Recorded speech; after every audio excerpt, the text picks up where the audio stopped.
ನಮಸ್ಕಾರ ಸ್ನೇಹಿತರೆ, ಗೃಹಲಕ್ಷ್ಮಿಯ ಅಕ್ಟೋಬರ್ ತಿಂಗಳ ಕಂತಿನ ಹಣ ಯಾವುದಪ್ಪ ಅಂದರೆ ಗೃಹಲಕ್ಷ್ಮಿಯ 25ನೇ ಕಂತಿನ ಹಣ ಅದು ಬಿಡುಗಡೆ ಆಗಿದೆಯಾ? ಬಿಡುಗಡೆ ಆಗಿದ್ರೆ ಯಾವ ಯಾವ ಜಿಲ್ಲೆಗಳಿಗೆ ಬಿಡುಗಡೆ ಆಗಿದೆ, ನಿಮಗೆ ಯಾವಾಗ ಬರುತ್ತೆ, ಕಂಪ್ಲೀಟ್ ಮಾಹಿತಿ ಈ ವಿಡಿಯೋದಲ್ಲಿ ಕೊಡ್ತೀವಿ. ಎಲ್ಲೂ ಕೂಡ ಸ್ಕಿಪ್ ಮಾಡ್ದಂಗೆ ಕೊನೆ ತನಕ ನೋಡಿ. ಹಾಗೆ ಸ್ನೇಹಿತರೆ, ನೀವೇನಾದ್ರೂ ನಮ್ಮ ಚಾನೆಲ್ನ ಹೊಸದಾಗಿ ನೋಡ್ತಾ ಇದ್ರೆ ದಯವಿಟ್ಟು ಸಬ್ಸ್ಕ್ರೈಬ್ ಮಾಡ್ಕೊಂಡು ನೋಡಿ ಸ್ನೇಹಿತರೆ, ಎಲ್ಲ ಕಡೆ ಚರ್ಚೆ ಆಗ್ತಾ ಇದೆ ಗೃಹಲಕ್ಷ್ಮಿಯ 25ನೇ ಕಂತಿನ ಹಣ 2,000 ರೂಪಾಯಿ ಜಮೆ ಆಗ್ತಾ ಇದೆ ಅಂತ. ಕೆಲವರಿಗೆ ಕೂಡ 4,000 ಹಣ ಜಮೆ ಆಗ್ತಾ ಇದೆ ಅಂತ. ಹಾಗಾದ್ರೆ ಗೃಹಲಕ್ಷ್ಮಿಯ 25ನೇ ಕಂತಿನ ಹಣ 4,000 ರೂಪಾಯಿ ಬರ್ತಾ ಇದೆಯಾ?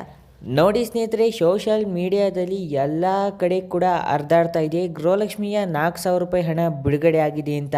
ಇದು ನೋಡಿ, ಖಂಡಿತವಾಗ್ಲೂ ಯಾವುದೇ ರೀತಿ ಯಾರಿಗೂ ಕೂಡ ಗೃಹಲಕ್ಷ್ಮಿಯ 25ನೇ ಕಂತಿನ ಹಣ ಇದುವರೆಗೂ ಜಮೆ ಆಗಿಲ್ಲ ಸ್ನೇಹಿತರೆ.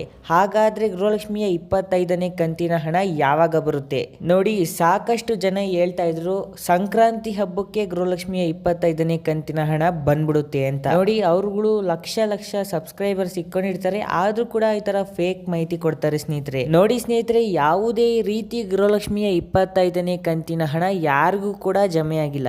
ಜಮೆ ಆಗಿದ ತಕ್ಷಣ ನಾವು ನಿಮ್ಗೆ ಮೊದಲು ಅಪ್ಡೇಟ್ ಕೊಡ್ತೀವಿ. ದಯವಿಟ್ಟು ನಮ್ಮ ಚಾನೆಲ್ನ ಸಬ್ಸ್ಕ್ರೈಬ್ ಮಾಡ್ಕೊಳ್ಳಿ.